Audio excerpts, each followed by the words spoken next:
chapter 3. We'll kind of do a little bit of a review here.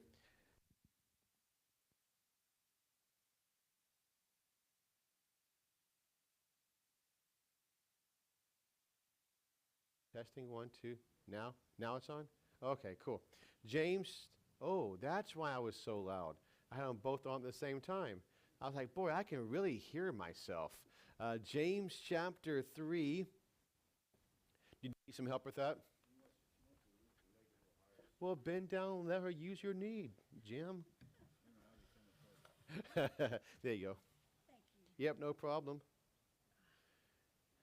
Do you want one too, Myrna? Here you go. James chapter 3. And so just as a review, we are going through this topic of Christians under construction.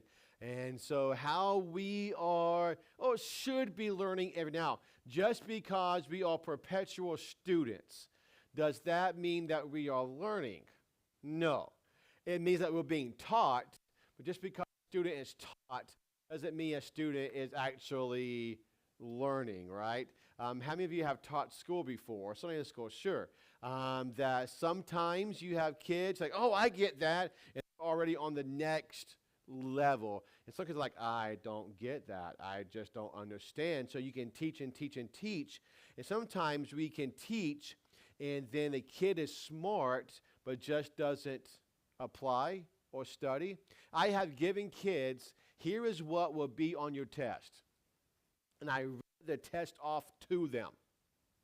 All you got to do is find the answers and study the answers. I'm literally, number 1 will be this, number 2 will be this. So I'm going in now to test day thinking all the kids are going to pass or get 100. Do you know that some of those kids failed?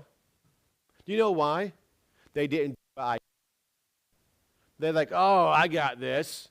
They just didn't do it. So just because we have the Word of God, just because we're being taught things, guess what? It doesn't mean that we are going to, by nature, do those things. We have to apply ourselves. In the book of James, it's talking about areas of our lives that we need to apply ourselves and to do better in and to grow in. Chapter 1 was about Christian in his battles, temptation and trials. We face those every day. Chapter 2 is about the Christian in his Bible, how we treat the Word of God and how we ought to obey the Word of God.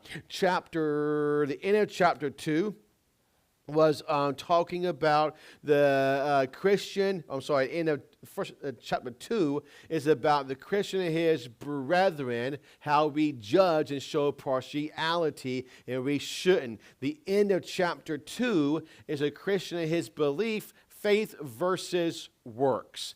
And then we came to chapter 3, where we started talking about Christian and his behavior. And the first part of chapter 3 is sin in the mouth. And that's verses 1 through 12. And tonight, we're going to look at part 2 of the Christian and his behavior. It'll be sin in the mind. Chapter 3, 13 through 18. We will not get all the way through verse 18, but this is the end of chapter 3 as we think about our behavior. We started with the mouth, our tongue, our words. Now we're getting into our mind specifically. Here's that one word, that random blank at the end, the bottom of your first page is for this word. I didn't make it obvious enough. But the word is wisdom. Where do we get our wisdom from? How many people think they are wise? Give me a percentage. Like people like, I think even Christian and non-Christians, how many of the population think they are wise? I would say most of them. Nobody says, I'm just a fool. I'm foolish. No, you just say, no, I'm wise. How many people out of the billions of people, give me a percentage that have an opinion on almost any topic you give them, an opinion? I would say probably 100%. Yeah, because does that mean that they have wisdom? No.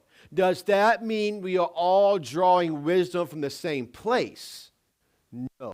In fact, wisdom can be drawn from many places.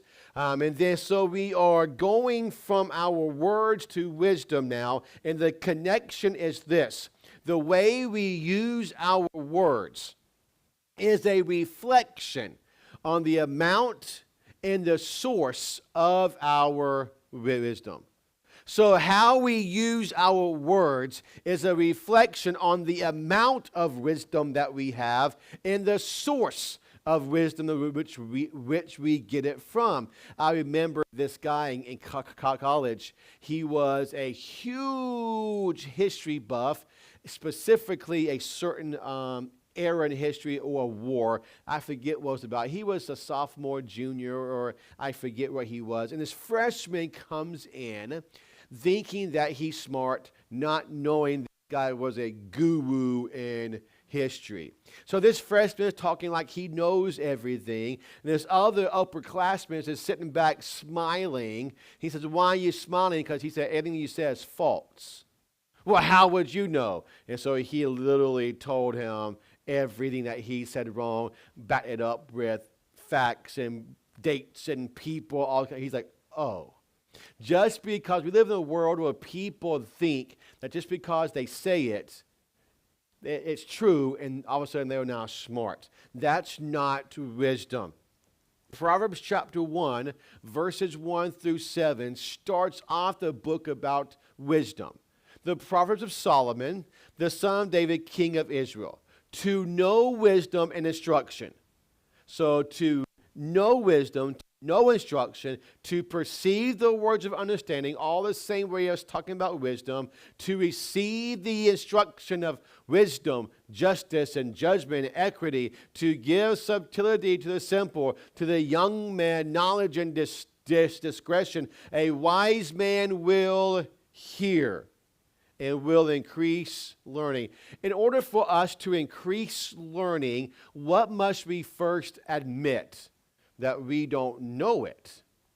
And a man of understanding shall attain unto wise counsels. Verse 6. To understand a proverb and interpretation, the words of the wise and their dark sayings. The fear of the Lord is the beginning of knowledge, but fools despise wisdom and instruction. Wisdom is critical. I was in Sunday school.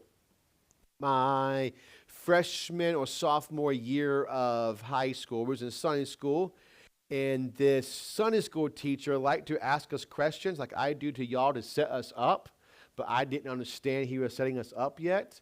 And so he said, hey guys, what is the most important thing that you can ever have?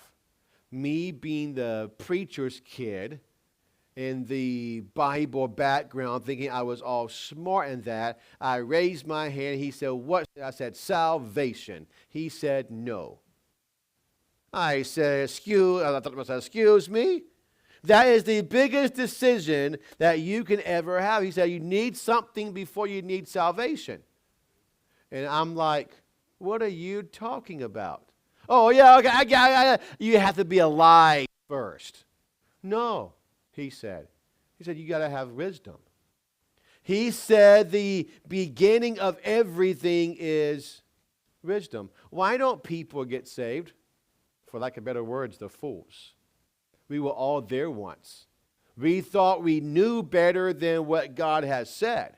We thought we knew the way, wisdom.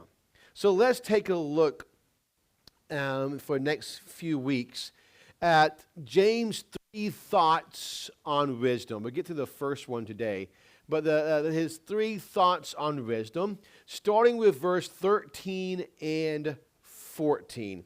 James 3, 13 and 14. He says this, who is a wise man and endued with knowledge among you? I think if you would go to a lot of colleges, say, hey, who is a wise man? Who is knowledgeable? Like, I am. So that's kind of a question that he's asking, right? He's expecting people to say, oh, that's me. And then he says, let him show out of a good conversation his works with meekness of wisdom. Verse 14. But If you have bitter envying and strife in your hearts, glory not, and lie not against the truth. Here's the first thought from these two verses. Wisdom in its course. What course does wisdom take? As I've already mentioned before, many people get their thinking or their wisdom from many places.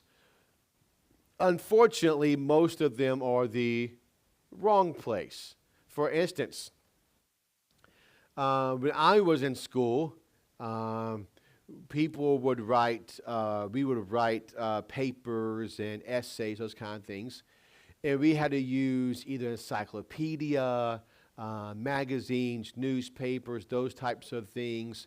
And then the older I got, the internet was a whole lot more open at that time.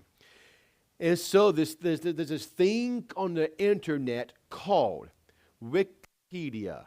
Anybody know what that is? Of course, Wikipedia. Did you know that Wikipedia is, in most classrooms, is not a valid source for a, a valid source for a paper or knowledge? Why is that? Because anybody can put what they want to or even change things on Wikipedia. It's not a valid source. Do you know these days what is not a valid source of wisdom? Facebook. Well, I read it on Facebook. How many times have we read, if you're on Facebook, at the site called What's Happening in Coos County? And people put on there, and all of a sudden everybody thinks it's true. Like, no, you can't do that. Because we live in a world where if somebody says it, it must be true. That's why we're always looking in the wrong place for our source of wisdom. And so we're going to look at this. Number one is this. From verse 13. Who is a wise man doeth with knowledge among you? Let him show out of the good conversation his works with meekness of wisdom. We see this thought, the mainstream of wise behavior. If I were to ask you, and all of you would raise your hand but don't, how many of you would rather be wise than foolish? Well, we all want to be wise, sure. So what is that mainstream? How can we have that wise behavior? Where do we draw that from? Luke chapter 2 and verse number 440, speaking about Jesus Christ on his earthly ministry. The child grew and waxed strong in spirit, filled with wisdom, and the grace of God was upon him. Filled with wisdom, verse 52. And Jesus increased in wisdom and stature and in favor with God and man. Now, I think it was a couple of Sundays ago I was talking about a topic that I would ask college students just to make their heads explode, talking about Adam and Eve. Here is another one that's on a different topic. This is a parentheses in my message here. If Jesus was God, so it said, since Jesus was God, how can he increase in wisdom, and how can he increase with favor with God? If you have that, and we'll talk about that, remind me next week, and we'll talk about it. Is there an answer? I believe there is. Wisdom. A lot of times in schools, we will say this: he grew spiritually